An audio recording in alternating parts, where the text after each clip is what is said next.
자, 한국항공우주 전략 녹화 들어갑니다. 개장 초부터 JP모건, 모건 스탠리 쪽에서 공격적인 수급이 들어오고 있고요. 그들 이외에도 프로그램에서 추가 매수가 들어오는데 그 추가 매수의 부분이 프로그램 쪽 추가 매수는 일단 외국계로 추정을 하고 있어요. 그래서 매우 긍정적이다라고 해석을 하고 있는 거고 49,300원을 넘기면 세 번째 문자 사인 나갈 겁니다. 오늘 기준에.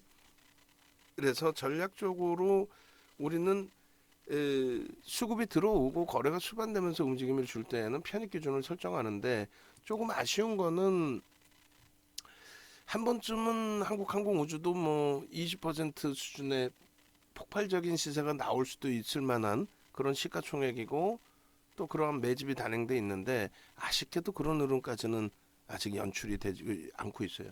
10% 정도의 등락범위 어쨌든 그 정도여도 어마어마한 거죠. 우리가 소형 변동성 종목을 매매하는 것도 아니고 추세적인 부분에서 안정적으로 좀 들어가고 있는 그런 상황이기 때문에 오늘 기준에서도 공격적인 수급이 유입되다가 49,000원에 딱 멈춰져 있었죠. 거기서 이제 눌려지는 물량만 좀 잡아가는 그런 흐름이었는데 프로그램 쪽이 49,000원의 물량도 잡아줬습니다. 그러한 이유는 아무래도 이제 이 메이저들의 수급이 지속적으로 오늘 좀 몰려서 들어오는 것 같아요. 그러니까 키움증권의 보고서 내용 하나 때문에 들어온다 이렇게 해석하지는 않습니다. 그렇다고 오늘 신규 수주 공시 계약이나 이런 부분이 있지는 않아요. 결론적으로 VVIP 회원님들 방에 이렇게 올려드렸는데 지금 49,300원 프로그램 쪽에 매수 들어오면서 넘기면 매수자인 내보내려고 이렇게 대기하고 있는 거고요. 라이브 방송에서는 이제 미리 이제 어느 시점에 들어가겠다 전략을 설정해드리고 있어서 조금 매매하시기가 더 원활해지시는 거죠. 또 직장 다니시는 분들, 외부에 계신 분들 마찬가지고. 요 내용 표작업에서 좀 달라고 그랬는데 지금까지도 이 내용을 표작업을 안 해주고 있어요. 어? 진짜 답답하네. 예? 원고 작업하시는 분들 표작업 이거 해주세요. PPT 작업 두 종목 해달라고 그랬는데 그 두 종목에서 하나도 완성을 못 해주면 어떻게? 표작업 이거 해주시기 바랍니다. 응?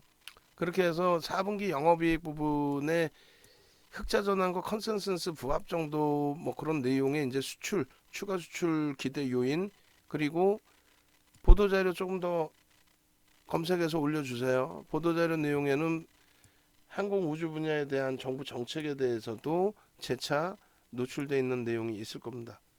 응? 그러니까 결론적으로 한국 항공우주는 여러 가지 이슈가 있어요. 그 이슈 부분을 오늘 오래간만에 이제 영상 녹화를 하는 거기 때문에 하나하나 이제 좀 찝어서 볼 거예요. 어찌 보면 계속 노출돼 있던 내용이기 때문에 사실은 그 부분이 이제 별다르게 새로운 내용은 아니다라고 볼 수는 있습니다만 잊혀져 있던 거죠. 그러다가 이제 메이저들 외국계 기관 투자자, 국내 기관 투자자의 움직임이 나오다 보면 그러다 보면 이제 그때 돼서 다시 한번 세계적으로 전체적으로 시장에서 전체적으로 부각이 되는 그런 흐름이 형성이 됩니다. 세계 7위의 항공우주 기업으로 도약할 수 있다. 파이낸셜 뉴스에서 전일 그러한 보도 자료를 내기도 했었고 그리고 여러 가지 이슈 부분들이 있는데 그거는 전체적으로 어 2021년 말부터 해서 계속 표출돼 왔던 내용이다 이렇게 해석하셔도 되겠습니다. 일단 같이 먼저 좀 놓고 보시죠. 자, 보도자료 표작업 해주세요. 응? 자, 한국항공우주 보면요 보시면 이렇게 되어 있습니다.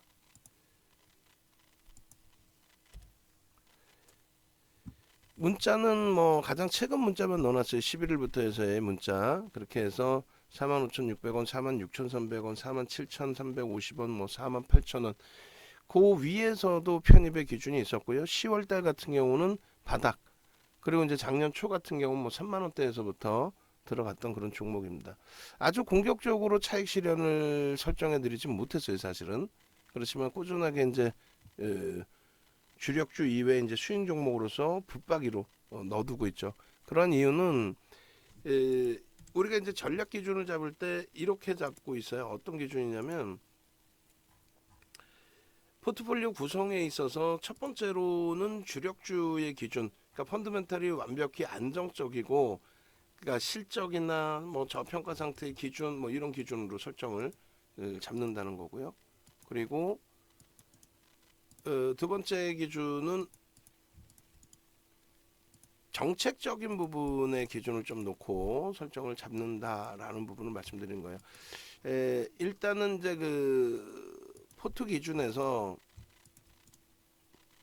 현대 로템 쪽으로 이제 설정이 돼 있는 거죠. 하반기 기준에. 그리고 중간에 이제 한국항공우주로 설정을 해놓은 범위도 있고요. 다시금 보시면 이러한 변동성이 이제 최근에 바닥 찍고 돌리면서 흐름이고, 전 기술적 분석일 때 다시 설명을 드리고, 실적이 뒷받침되어 있는, 그러니까 기본적인 펀더멘털이 뒷받침되어 있는 쪽을 우리는 주력주로 설정해서 놓고 본다는 거예요. IT의 기준도 마찬가지입니다. 실적이 IT 쪽의 PER로 놓고 봤을 땐 굉장히 저평가 상태에 지금 놓여져 있는 상황이 맞고, 그리고 자동차 기준에서는 뭐 상상을 초월하죠. 지금 시가총액 35조 이제 막 넘기고 있고 36조 이제 막 넘기고 있는데 영업이익이 10조예요. 올해 예상치가. 2020년도 2조 4천억에서 10조. 근데 주가는 2020년 수준이야. 자동차가. 저 건들면 불나는 거예요, 저거는. 어? 그리고 LG화학 같은 경우에는 LG에너지솔루션의 블록딜에 대한 내용을 추가적으로 갖고 있습니다. 실적은요. 석유화학 부분의 실적, 그리고 기초소재, 그 다음에 생명과학의 성장성. 저평가는 아니에요, LG화학도. 화학 업종으로만 놓고 본다면 저평가는 아닌데, LG에너지솔루션의 지분가치, 그리고 블록딜 감안, 그리고 기초소재, 이런 부분들 다 합치면은 성장주로서의 가치도 상당한 거죠. 이걸 주력주로 우리는 설정을 합니다. 그리고 나서 미국의 정책에는 어떤 게 있어요? 친환경. 친환경 부분에 이제 전기차와 2차 전지, 그리고 친환경의 신재생 에너지. 그래서 하나솔루션과 2차 전지를 넣었는데 2차 전지 비중은 지금 절반 이하로 줄였어요. 절반 이하로 일단 줄여놓은 상태. 그리고 국내 방산주의 기준. 그래서 항공우주 분야, 이 부분이 사실상, 그래서 우리가 한국항공우주와 하나에어로스페이스를 주력으로 편입을 했었고, 하나에어로스페이스는 나중에 들어왔고, 또 그거는 변동성이 너무 커서 일단 뺐죠. 이틀 연속 급등이 나왔는데 하나그룹주 전체적인 지배구조 개편 작업, 경영권 승계 작업, 이런 부분에 연동돼 있다. 이런 부분도 설정을 해드립니다. 거기에 이제 원체 정부의 정책 부분이 항공 우주 분야로 설정이 돼 있어요. 그 항공 우주 분야라는 부분이 장거리 미사일 쪽의 부분하고 또 포함되어 있습니다. 무슨 얘기냐면은 우리나라가 안타깝게도 우리나라 자체적으로 뭐 예를 들어 북한 같은 경우도 핵 개발하는 거에 대해서 굉장한 반대 부딪히고 있는 거고, 그리고 우리나라의 경우에도 장거리 미사일 부분의 사정거리 부분도 미국의 승인을 얻어야 된다, 미국하고 협의를 해야 된다, 그런 상황이었어요. 좀 창피스럽기도 하고 좀 뭐 속상하기도 하고 여러 가지. 근데 그것이 문재인 전 대통령 정부 때 마지막, 문재인 대통령 그 마지막 시즌에 풀렸어요. 합의가 끝났어요. 그러니까 진보 정부가 들어올 땐 그런 거를 좀 많이 바꿔놓는 그런 경향이 있는데, 보수 쪽의 입장에서 볼 땐 또 왜 그렇게 하느냐라는 뭐 반대론도 있어요. 근데 정치적인 부분을 얘기하는 게 아니고, 이 장거리 미사일의 사정거리를 이제 풀어놓는 상태의 기준에서 대선 당시 때 이제 윤석열 대통령, 지금의 대통령과 이재명 뭐라 그래도 지금 뭐라 그래도 당 대표 양쪽 진영 다 내세웠던 것 중에 하나가 이제 항공 우주 분야입니다. 장거리 미사일 개발, 이건 좀 그렇지 않나요? 좀 어찌됐건 뭐 어감 때문에 그러는 건지, 일단은 이제 항공 우주 분야로 표현을 했고, 항공 우주 분야에 대한 기술을 민간에 넘기겠다, 민간에 이양하겠다. 그래서 이제 그러한 부분들이 이슈가 되고, 그리고 그 기술력을 넘긴다는 거는 업체들 입장에 굉장한 내용이죠. 그러니까 장거리 미사일을 개발할 수 있다라는 거예요. 그러니까 항공우주 부분, 추진체 부분, 그 추진체 기술력 가지고 장거리 미사일 당연히 만들 수 있죠. 그 민간에 이양을 해주는데 그 수수는 당연히 한국 항공우주가 아니라 하나 에어로스페이스예요. 두 군데서 경쟁을 했지만 주인이 없는 회사잖아요. 사실은 채권단위 지분을 갖고 있잖아요. 그러니까 당연히 하나 에어로스페이스가 가져가는 거고 뒷부분에 얘기 나올 거예요. 지금 그 매각 관련돼서도 어떤 그 흐름이 진행되고 있는지. 하여간에 결론적으로 잠시만요. 죄송합니다. 하나 솔루션에 지금 IR 공시가 또 추가적으로 나온 것 같아요. IR 공시 부분 그거 좀 올려주시기 바랍니다. 그래서 장거리 미사일 부분에 대한 그 항공 우주 기술, 추진체 기술 이 부분을 누구한테 이양해 주느냐 부분이 하나 에어로스페이스에 넘어갔어요. 그때 즈음에 이제 하나 에어로스페이스의 대우조선해양 하나그룹에서의 대우조선해양 인수 뭐 이런 부분들이 불거지고 그렇게 되면서 이제 자금 조달에 대한 부담 요인이 불거질 수 있잖아요. 헐값에 인수하는 거예요. 대우조선해양을. 뒷부분에 설명드리겠어요. 그거는. 근데 그게 이제 자금 부담 요인이 될 수도 있고 하다 보니 하나 에어로스페이스의 변동성이 확장이 됐죠. 그 변동성 확장에 한국 항공우주나 현대 로템도 같이 두들겨 맞았어요. 그게 이제 9월 초순 정점 찍고 조정이 나왔던 시점에 9월 중순에 또 글로벌 시장이 붕괴가 되고 9월 말 10월 초까지 조정이 나왔던 거죠. 그런 과정 거치고 다시 돌렸다가 이번에 말도 안 되게 이제 9월 말부터 12월 말 폐장일 수준부터 1월 3일 뭐 이럴 때까지 시장 과도하게 조정받을 때 한국항공우주도 많이 무너졌었습니다. 근데 어찌됐건 우리는 포트폴리오 구성에 있어서 앞선 주력주의 기준 IT, 자동차, LG화학 그리고 미국의 정책의 기준에 2차 전지 하나솔루션. 근데 2차 전지는 하반기 또 4분기에 어마어마한 수익 포스코케미칼 금양 또 에코프로하고 금양을 시발점으로 해서 포스코케미칼까지의 기준에 그렇게 해서 지금 비중을 좀 줄여놨고 그 다음에 국내 정책 기준에서는 방산의 장거리 미사일 관련된 부분 또 우크라이나 사태 이후에 재래식 무기 수출 증가죠. 재래식 무기. 앞서 이제 조선주 설명드리면서 재래식 무기 관련해서도 설명을 드렸는데 우리나라가 현재로서는 재래식 무기를 계속해서 생산해내고 있는 국가 중에 하나예요. 그러니까 선진 시장에서는 솔직히 재래식 무기를 제대로 이제는 안 만들어.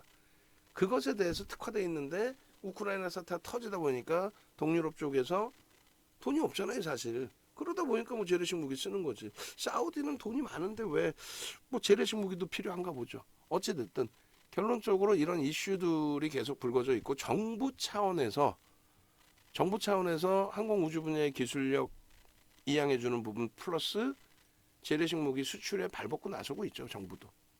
그래서 그런 정책적인 부분에 수혜를 본다. 그래서 항상 윤 정부는 예전부터 정권이 바뀌면 뭐 무슨 테마주 이런 말 같지도 않은 거 말고 실질적인 정책 수혜주 부분 그런 부분을 들여다봅니다. 그래서 항상 보면은 정책 수혜주가 있고 또 한 가지는 지금은 이제 투명성이 확보가 돼서 덜한데 예전에는 무슨 뭐 생각해 보세요. 말도 안 되는 STX 그룹이 M&A로 순식간에 재계 순위 막 튀어 올라오고 지금 없어졌죠.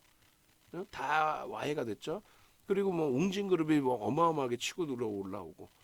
그러니까 그런 뭐 변동성 기준 시장의 변천 부분 이런 부분도 봤는데 지금은 이제 투명하기 때문에 제한적이고 정책적인 부분을 좀 놓고 보는데 지금 기준 그다음에 예전 오바마 대통령 정부 그러니까 이명박 전 대통령 정부에서 그린 테마 미국의 민주당 항상 그린 테마입니다. 신재생 친환경 신재생 에너지 또 그 당시에 우리나라는 그렇게 해서 LED 한 여러 가지 결론적으로 이 정책 기준의 종목 섹터 세 가지를 기준 잡아서 우리는 기준을 설정해서 들여다보고 있는 상황이다.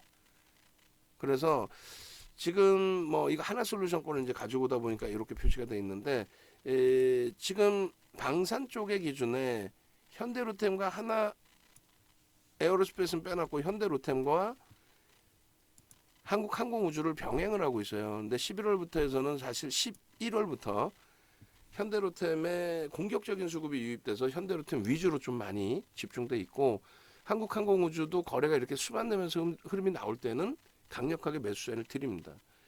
결론적으로 비중 자체도 6월 말 하반기 포트 6종목 넣어놨을 때는 10% 수준, 그리고 11월 이후 12월부터는 20%까지 확대를 해놓고 있어요.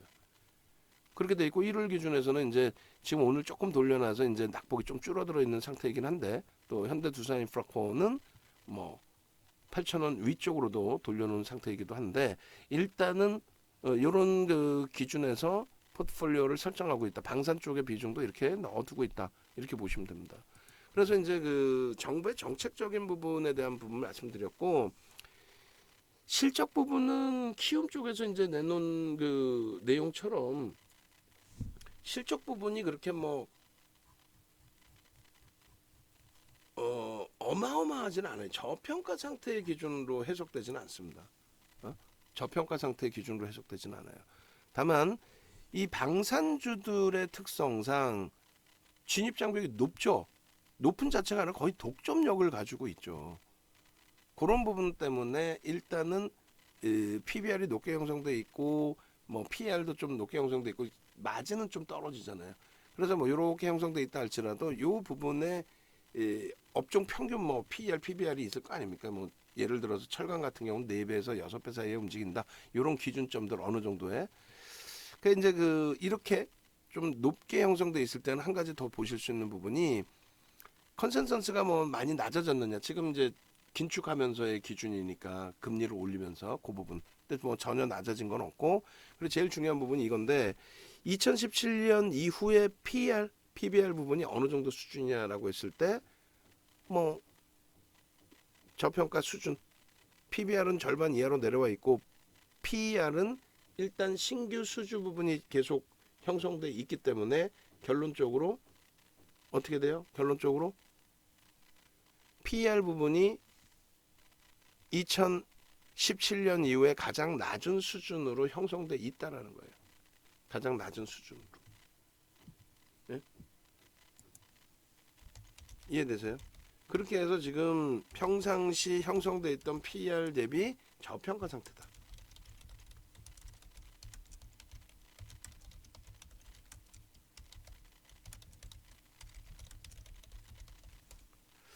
그렇게 해서 지금 현재 기준에 평상시에 형성돼 있던 펀더멘탈 대비 그 펀더멘탈 기준 형성돼 있는 PER 밴드의 하단에 지금 놓여져 있다.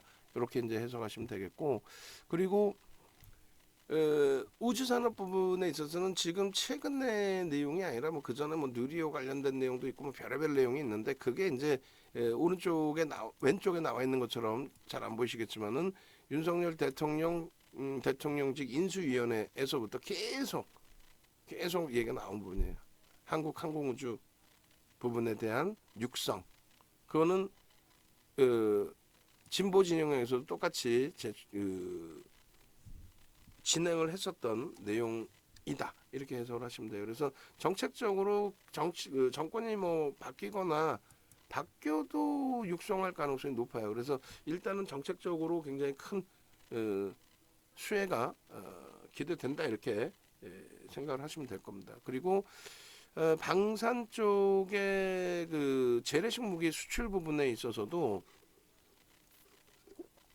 한 가지 뭐 주가 조정이 나왔을 때 제기되던 그 리스크 부분이 있긴 있어요. 뭐냐면 과연 폴란드나 이런 쪽이 지급 능력이 있느냐, 펑크 내지 않겠느냐, 이런 부분도 사실 노출이 돼 있어요. 그렇지만은 그러한 부분은 뭐 해지를 하고 있다, 해지를 잘했다, 뭐 이런 식으로 이제 해석을 잘 하고 있기 때문에, 그리고 실질적으로 해지를 하고 있기 때문에, 앞서 이제 조선주 같은 경우도 결론적으로 조선주들의 건조 기간이 기술력이 많이 좋아져서 18개월에서 25개월, 뭐 26개월 뭐 이렇게 많이 줄어들었단 말이에요. 24개월, 뭐 30개월 이하.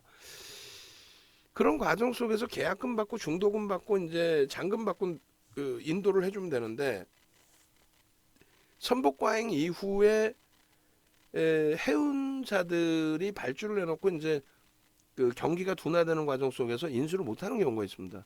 그랬을 경우에는 그 배를 통으로 떠나야 되는 그런 상황이 될 수도 있잖아요. 그래서 중간에 이제 중도금을 받기는 하는 건데 해치가 어느 정도 돼 있다라는 거죠. 전혀 손실이 없을 수는 없겠고. 그래서 그 해치가 철저하기 때문에 그런 문제는 거의 없다라는 게 이제 일반적인 해석이고요. 주가가 밀려 내려와 있을 때는 야 그거 디폴트 선언하면 어떻게 하려고 그래? 막 이렇게까지 우려감을 표출하고는 있긴 한데 그것까지 지금 우려할 필요가 있을까라는 생각을 합니다. 어찌됐건 양방향에 다 있어요. 하나는 뭐 총 한 세 가지 정도 있는데 정부 정책에 기인된 부분, 그 정책 속에서 이제 재래식 무기 수출 부분에 대한 부분, 그리고 항공 우주 분야에 대한 성장성, 그리고 매각에 대한 이슈입니다. 근데 매각에 대한 이슈는 그렇게 뭐 크게 현재로서는 뭐 형성돼 있지는 않는데 이게 이제 시장에서 보는 하나그룹에 대한 한국항공우주 산업에 대한 인수 구조도예요. 그래서 요 부분을 우리 디자인 하시는 분 계시면은 요거 좀 우리가 우리 기준 잡았고 좀 디자인 좀 새롭게 해주시면 좋겠어요. 이게 이제 뭐 사실 보도자료 나온 거 남들 다 갖다 쓰긴 하지만 뭐 우리가 뭐 디자인 하신 분 계시는데 굳이 객관적인 데이터를 남의 걸 갖다 쓸 필요는 없잖아요. 그리고 이제 저거는 그 각 기업들의 CI니까 그냥 CI 갖다가 새롭게 디자인 깔끔하게만 하면 될 것 같습니다. 듣고 계시면은 대답해 주시고 그리고 향후에는 가급적이면 점심시간에 이렇게 한 분씩 남아 계시고 대처를 해주시는 쪽으로 다른 분들이 들으시면 전달 좀 해주시고 그렇게 해서 지금 이 내용이 뭐냐면요 이게 굉장히 지금 시장에서 이슈가 돼요 사실은 전 정부에서도 사실 대한항공이 아시아나 항공을 인수한다는 자체가 그게 엄청난 수혜가 아니냐라는 좀 뭐 반발 그리고 이런 수혜를 왜 주냐에 대한 막 반대 의견 굉장히 많았죠. 근데 지금 솔직히 그래요. 하나그룹이 대우조선해양을 먹는 거에 대해서 인수하는 거에 대해서 이거는 좀 아니지 않느냐. 무슨 얘기냐면 2조 원의 자금을 뭐 조달을 해서 자체 조달을 해서 대우조선해양을 2조에 인수를 합니다. 근데 인수를 하는데 이 대우조선해양의 이 수출입은행 수은 쪽이 그 채권을 갖고 있단 말이에요. 그죠? KDB 산업은행도 이제 뭐 가지고 있고. 근데 문제는 이 채권단의 지분을 인수하는 개념이 아니라 유상증자의 2조 원을 참여를 해요. 그렇게 해서 수은의 채권을 갚는 게 아니라 이 빚을 갚는 게 아니라 이건 벌어서 돈을 벌어서 갚겠대. 만약에 윤정두가 2조가 있으면 윤정두가 사면 되지 그러면 벌어서 갚겠다 이거야. 먼저 갚아야 되는데 대신에 어떤 그림이 그려져 있냐면요. 이 2조 원을 어디다 쓸 거냐라고 했을 때 이 2조를 가지고 한국 항공우주를 사겠다 이거야. 말이 됩니까? 하나에서 예를 사고 그 2조를 가지고 대우조선에 매각이 됐으면 그 2조 가지고 빚 갚아야지. 빚은 안 갚고 또 다른 업체를 2조에 인수하겠다 이거예요. 야, 참. 근데 그게 맞아떨어질 수 있는 게 수출입은행에서 BIS를 조정을 해야 되는데 그게 이제 아마 올해 기준까지 조정을 해야 되는 걸로 알고 있어요. 그런데 그 기준에 이런 부분이라는 거죠. 그 기준에. 한국수출입은행이 26.41%의 카이라고 읽어야 되나? 한국항공우주에 지분을 가지고 있는데 이 지분을 대우조선해양이 인수하는 거죠. 그러면서 최대 주주가 되는 거죠. 그러니까 해간에 뭐 이 내용이 뭐 그렇게 중요한 건 아니고 일단 한국항공우주도 매각이 될 수 있다. 그 이슈 부분은 또 있다. 그러니까 한 세 가지 정도의 이슈가 있는 거예요. 그러니까 이 한국항공우주가 하나그룹에 뭐 피인수된다라고 했을 때 그 부분에 대해서 호재냐라고 했을 때 뭐 하나그룹 정도로 인수되는 건 나쁘진 않아요. 그런데 그게 이제 뭐 엄청난 주가 변동을 주거나 일시적으로는 출렁거릴 수 있어도 추세적으로 엄청난 뭐 시세 탄력이 나온다거나 그런 거는 좀 다소 제한적일 수 있습니다. 어찌됐든 결론적으로 재래식 무기에 대한 수출, 항공 우주 분야에 대한 기술 이양 그리고 정책적인 부분이죠 다. 그리고 거기에 매각 관련된 내용들 이런 부분들이 이슈로 다 불거져 있고 그것에 대한 해석이 긍정적이냐 부정적이냐라고 놓고 봤을 때 뭐 이런 매직 계산기 부분이야 뭐 다 넘기면서 보시면 되는 거고요. 그리고 계속 뭐 매수 관점에서 설정을 잡아드린 거고, 누적 수급 부분이 만만치가 않아요. 그럼 물론 여전히 유통 물량은 많습니다. 대주주 지분, 외국계 지분 합산을 해도 뭐 기간 지분이 뭐 어마어마하게 많은 건 아니니까 여전히 유통 물량은 많은 것이 사실인데, 에, 그렇다 손 치더라도 장내 매수를 통해서 공격적인 수급이 지속돼 왔다라는 것 자체는 굉장히 우호적이죠. 어? 이 종목을 선택해서 들여다볼 때 굉장히 우호적인 기준이 된다라고 말씀을 드립니다. 그래서 지분 부분을 이제 좀 보려고 그러는데, 지분 설정 범위 보시면 이렇게 되어 있습니다. 수출입은행이 26.41%, 그다음에 국민연금공단, 그리고 이렇게. 근데 이 수출입은행이 요거를 정리를 해야 된다라는 거죠. 수출입은행의 BIS를 맞추기 위해서는. 그래서 그 부분을 대우조선해양이 하나그룹으로부터 2조 원의 유상증자 그 자금 2조 받는 걸로 이 지분을 인수할 수 있다. 그러니까 하나그룹은 웃기지도 않는 거죠. 2조를 투자해서 대우조선해양도 먹고 얘도 먹고. 그런 게 어딨어 세상에. 하여간에 참 웃기지도 않는데 그런 상황이 기준이다. 이렇게 해석을 하시면 됩니다. 그래서 결론적으로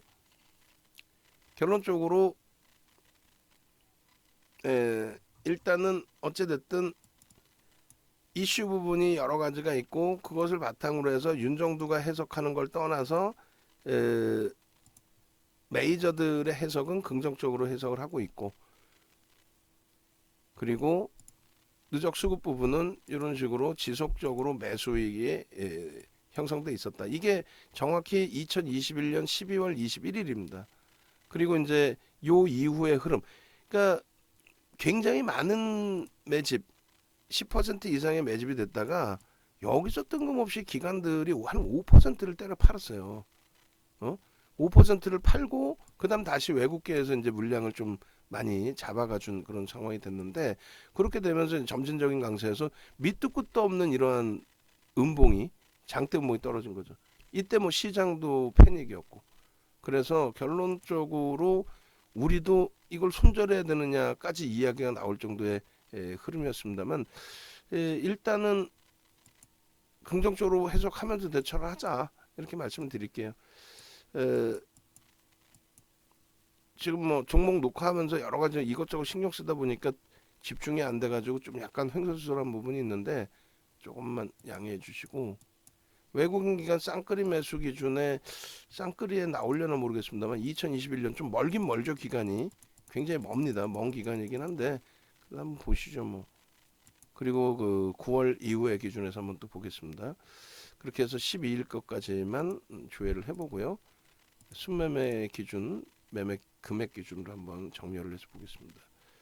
나오려나요? 1년 이상이 나오나? 나오네요. 하나솔루션이 1조, 가장 많은 매집이 되는 거. 우리나라에서 지금 1조 이상짜리 매수된 종목이 없어요. 이게 이제 사실은 5월 20일 이후인 거고, 한국항공우주는 없네요. 아마 이제 기관들 쪽이 매도위가 형성이 되면서 아마 쌍끌이 매수 기준으로 잡혀지지 않는 것 같아요. 9월달 이후에도 아마 그럴 것 같습니다. 9월달 한번 볼까요? 9월 이후. 결론적으로 여기서도 한국항공우주는 쌍끌이가 아니어서 그런지 안 나와 있네요. 무슨 말이냐면은 외끌이에 외끌이. 지금 기관들이 공격적으로 물량을 내보낸 이후에 외국계에서 이제 좀 많이 잡아줬는데, 물론 이 부분이 공매대차 상환 부분이 상당폭 있을 수 있습니다. 그렇게 해서 12월 21일 하고 9월달 칠 한번 놓고 볼게요. 날짜는 이렇게. 기관들 쪽이 소폭 매도로 돼 있잖아요. 12월 21일 이후에. 그러니까 외국인들 위주에서만 1200만 주 이상의 매수를 했고, 그 다음에 기관 쪽에서도 사실 금융투자 부분이 뭐예요? 증권사거든요. 증권사 기준의 해치 물량. 그러니까 손바뀜이 많은 거예요. 여기도 지금 보시면. 결론적으로 기관들 쪽에서도 연기금이나 투시는 매수를 했는데 금융투자가 많은 물량을 내놨는데, 이게 이제 해지 물량, 상품의 물량 이런 쪽으로 해석이 된다라는 거죠. 그래서 결론적으로 이게 한 방에 9월 8일 날 블록딜을 냈나요? 뭐 하여간에 뭐 그것까지 뭐 계산해서 놓고 볼 필요는 없고, 알고 보면 사실 이 그 흐름에 만약에 이게 블록딜 물량의 기준이다라고 한다면, 기관하고 외국계고 상품에 있어서 그런 기준이라고 한다면 기관들 쪽의 실질적인 부분도 매수 우위죠 사실. 그렇게 따진다면 규모의 이제 그 외국인 매수와 기관 그 수급의 규모에 좀 차이가 있을 뿐이지. 결론적으로 개인들이 1,200만 주를 뺏겼고 9억 7천 9,700만 주짜리이기 때문에 12% 이상의 물량을 뺏긴 거다 이렇게 해석을 하시면 됩니다. 12%. 그래서 이 부분은 외국인 기관에 이제 블록딜이 있으면서 수급 왜곡 현상이고, 실질적으로는 쌍끌이 수급이다, 쌍끌이 매수다 이렇게 해석을 하시면 뭐 무난할 것 같습니다. 그죠? 그렇게 해서 한국항공우주 나중에 하여간에 한국항공우주는 차분하게 다시 녹화를 해드릴게요. 그리고 그 박성재 TV에서도 녹화를 좀 진행을 해드리고, 그렇게 해서 이렇게 23년 01월 13일 13시 30분 기준에 아이고 기간 설정으로 해야 되는데 잠시만요. 다시 하면 되죠. 뭐 큰 아이콘 이름 바꾸기 12일까지 기준, 그리고 21년 12월 21일부터 23년 12월 매집 기준 그렇게 되어 있고요. 그 다음에 두 번째 기준은 9월 작년 9월 이후에 이게 이제 블록딜 물량으로 설정이 되어 있는 거죠. 이때 뭐 굉장히 블록딜이었을까요? 하여간 금융투자가 뭐 미친 듯이 내다 팔았고, 그러면서 폭락이 연출이 됐었고, 저게 어떤 기준일까요? 하여간 뭐 지난 내용이니까 그냥 넘겨놓고, 그러고 나서 기관들 쪽보다는 이제 외국인들 쪽 우위에서 이제 좀 매수 강도가 더 확대가 됐습니다. 9월 26일 이후 누적 수급을 한번 볼게요. 9월 26일 이후 누적 놓고 보시면은 289만 주인데, 물량으로 따지면 어찌 보면 사실 그렇게 뭐 월등한 매집의 물량이 되진 않아요. 그죠? 3% 수준입니다. 근데 지분율로는 뭐 어마어마하진 않지만 저 물량도 적지 않은 비중의 수준이다 이렇게 해석을 하실 수 있습니다. 그래서 일단 어찌 됐건 결론적으로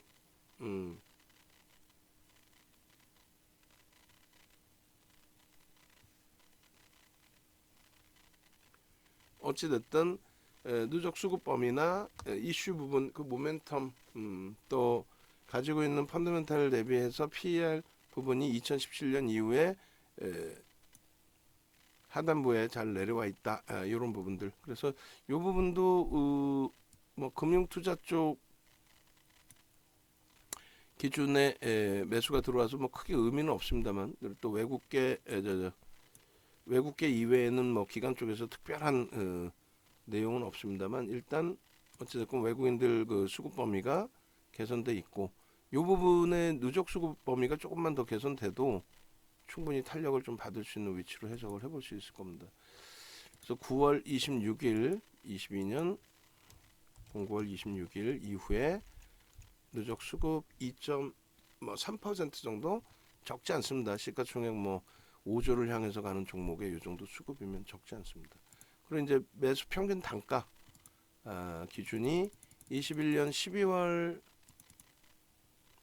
21일 기준에서의 평균 단가, 개인들이 47,700원에 외국인들이 47,400원에 편입을 했어요. 그러니까 프리미엄이 없어요. 사실은 프리미엄이 거의 없고, 이 부분에 있어서 이제 공매대차 상환 부분이 있긴 하겠습니다만, 저 정도 규모 12% 규모면은 뭐 공매대차 상환만이 있는 건 아니기 때문에. 9월 26일 이후에 평균 단가를 또 보겠습니다. 또 높아지겠죠. 조금 높아질 것 같은데요. 9월 26일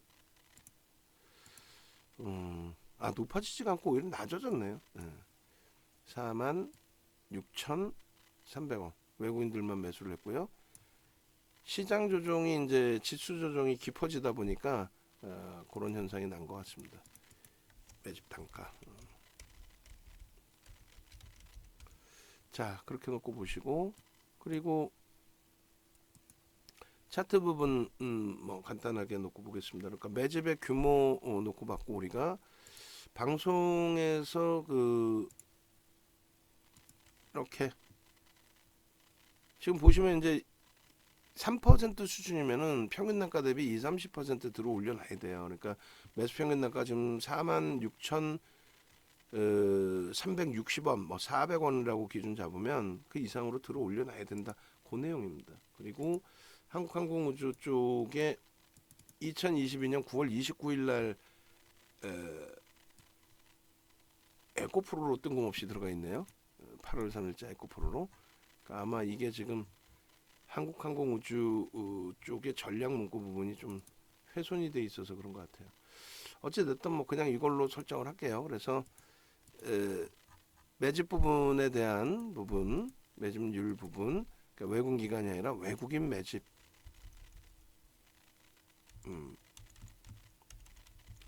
매집률 이렇게 해서 2021년도 거 하고 옆으로 빼놓고 계산을 설정을 넣어놓겠습니다. 그리고 이제 차트 부분도 같이 들여다보고요. 자, 일단 2021년 12월 21일부터 2023년 1월 12일까지 01월 12일까지 매집의 기준은 조금 전에 이제 잘라놓은 거 끄집어서 다시 보면요. 1200 외국인들 기준에 외국 기준 1219만 주 1219만 주 이것을 9,700만 주로 나누면 1219만 주 나누기 9,700만 주 해주면 12.57% 어마어마한 기준이 되는 거죠. 그리고 매집 평균 단가가 47,400원 47,400원입니다. 47,400원. 그러면은 이제 우리의 계산 방식대로 한다면 50% 이상의 기준이 설정이 돼요. 50% 이상의 요 매집 평균 단가 대비해서 50%를 들어 올려야 되는데 1차적으로 이제 30%라고 잡고 2차적으로 50%를 잡겠습니다.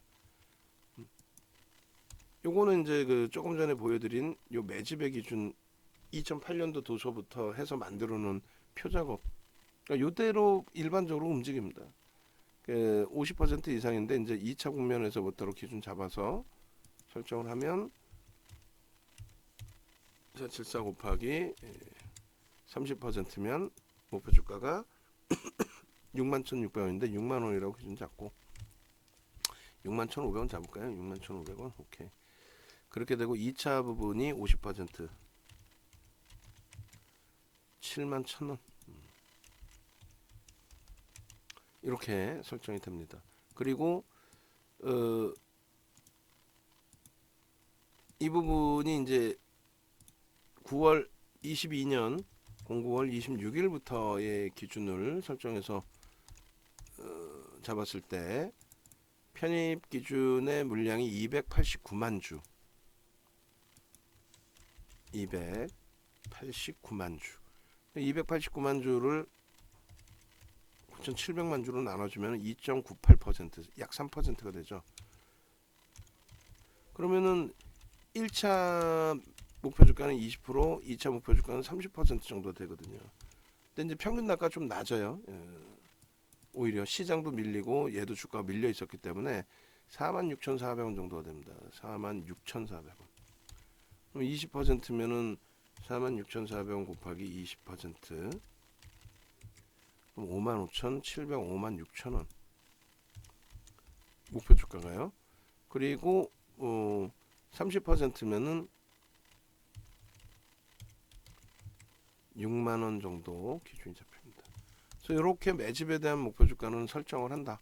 그렇게 해서 23년 01월 13일 기준이다. 오늘 기준에 1시 벌써 40분이에요. 그렇게 해서 한국항공우주 텍스 전략의 기준이고, 그리고 이제 차트 부분도 좀 잘라서 보겠습니다.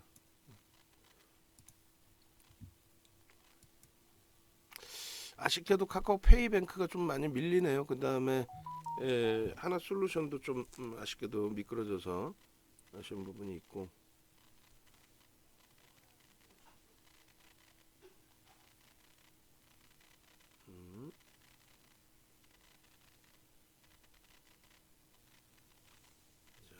보겠습니다.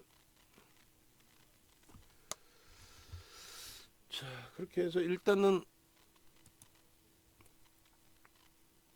차트 부분 놓고 보시면 이제 그 주봉상의 수급까지 이제 놓고 보는 부분이 되니까 11월경부터 볼까요? 11월 이후에 수급 차트 놓고 보면서 설정을 합니다. 이 평균 단가, 이 수급에 대한 평균 단가가 얼마요? 저기까지 놓고 봤을 때 47,400원 정도가 평균 단가가 된다. 요 정도가. 요 정도가 이제 평균 단가가 되고, 오늘 이번 주 기준에서 이제 상승 잉태형의 다음 주 기준의 거래가 이제 수반되어 주면서 움직임이 상승 잉태 확인형으로 좀 나와주면 될 것 같고요. 주봉 단위의 거래량 부분은 이제 5MA, 20MA 거래량만 일단 1차적으로 넘겨도 되는데, 이왕이면 이제 본격적인 시세가 나오려면은 이런 뭐 1000만 주 단위의 기준이라든가 이런 기준이 좀 설정돼야 되겠죠. 지금으로서는 이제 700만 주 정도, OMA, 20MA 딱 넘기는 그 정도 수준만 돼도 무난하다라고 설정을 해드릴게요. 그리고 수급 범위가 추가적으로 좀 개선되는 흐름이 연출되어 주기를. 비이성적으로 미끄러졌던 부분에 대한 되돌림의 흐름 충분히 나와줄 수 있는 위치로, 그래서 상승 잉태형에 대해서 이렇게 초록 색깔로 설정을 잡아 놓고요. 그리고 수급 범위가 월등하게 개선이 되어서 이렇게 이 이상으로 뭐 1000만 주 단위까지 흐름으로 연출이 되어 준다면, 그렇다면은 요 자락에서 기대해 볼 수 있는 위치가 당연히 요 고점들 넘기는 흐름으로 기대해 볼 수 있다라고 설정을 잡습니다. 그래서 거래량이 일단은 무조건적인 그 가장 중요한 기준점이 되겠죠. 거래량 부분이. 그래서 거래가 터지면서 흐름이 나와줄 수 있는 기준이 설정되어 주기를 좀 기대를 해보겠습니다. 그렇게 해서 주봉 기준에서는 뭐 이 누적 수급 범위, 전체적인 누적 수급 범위 보시는 게 맞고요. 그리고 일본 기준에서도 지금 사실 과도하게 미끄러졌던 부분에 대한 되돌림의 흐름, 그게 1차적으로 이제 되돌림이 끝났다? 아니죠. 누적 수급이 계속 확산돼 있으니까. 그래서 이렇게 보시면 일시적으로 이제 이 무너졌을 때 수급이 그렇게까지 문제될 만한 수급까지는 아니었거든요. 어찌됐든 꺾여져 내려왔던 부분에 이동평균선의 기준이 되겠죠. 그 기울기 부분이 빠르게 지금 돌려졌습니다. 꺾임, 크로스, 영선 돌파까지.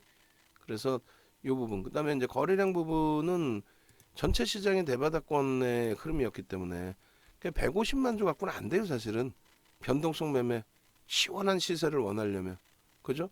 150만 주 가지고는 안 되고 200만 주 이상, 1000억 이상이 쑥쑥 터져야 되고, 5MA, 20MA만 형성이 돼도 사실은 뭐라 그랬어요? 추세 강화 부분 기대할 수 있다라는 거예요. 근데 거래가 이제 좀 추세 강화 정도만 놓고 볼 수 있는 그런 기준이다 보니 결론적으로 결론적으로 순식간에 이렇게 두들겨 맞는 흐름도 형성된단 말이에요.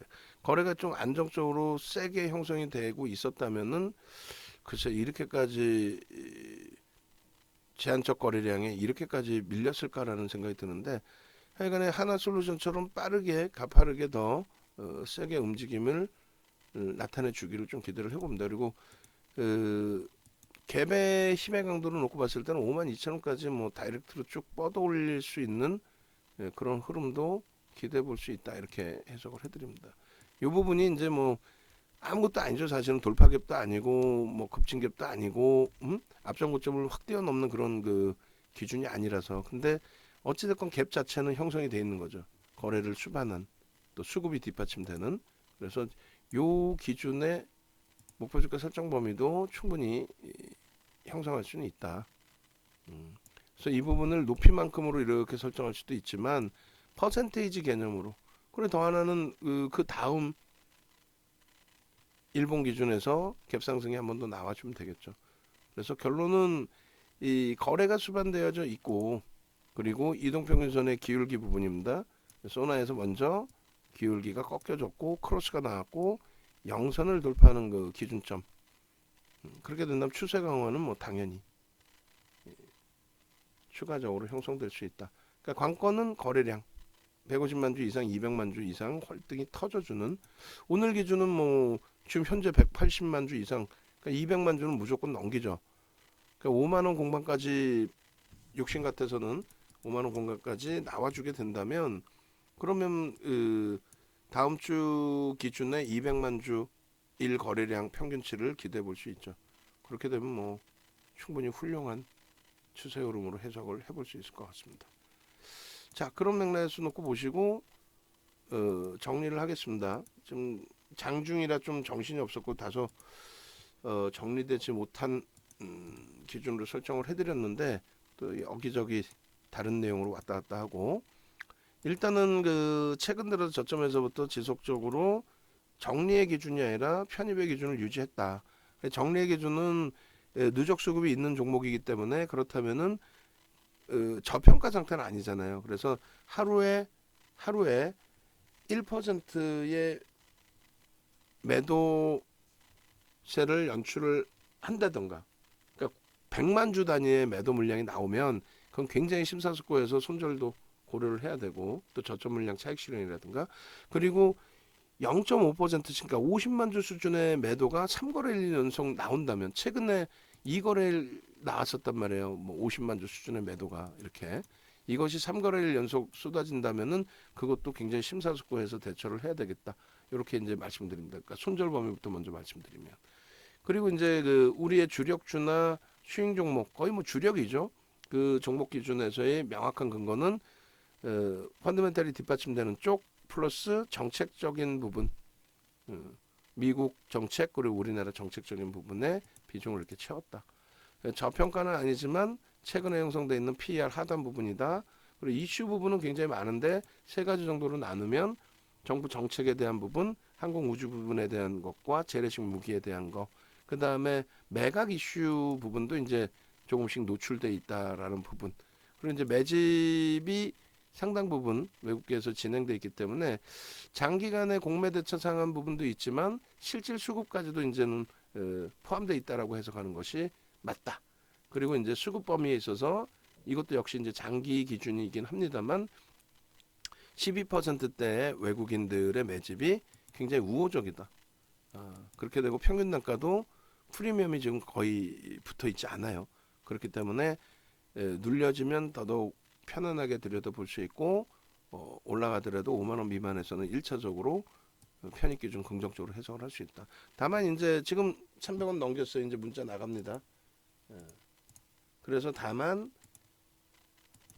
현재 기준에서는 현대 로템과 병행을 하고 있는데 현대 로템 쪽에 11월 이후의 수급도 만만치가 않죠. 그쪽도 이슈가 만만치 않고 그래서 한쪽에 너무 무조건적으로 얘만 집중하겠다라는 생각보다는 IT에서도 이제 서로 보완해 가면서 들여다보는 것처럼 상호 보완하면서 그리고 만약에 매매가 원활하다면 양쪽을 번갈아 가면서 일부 물량은 오가실 수 있다.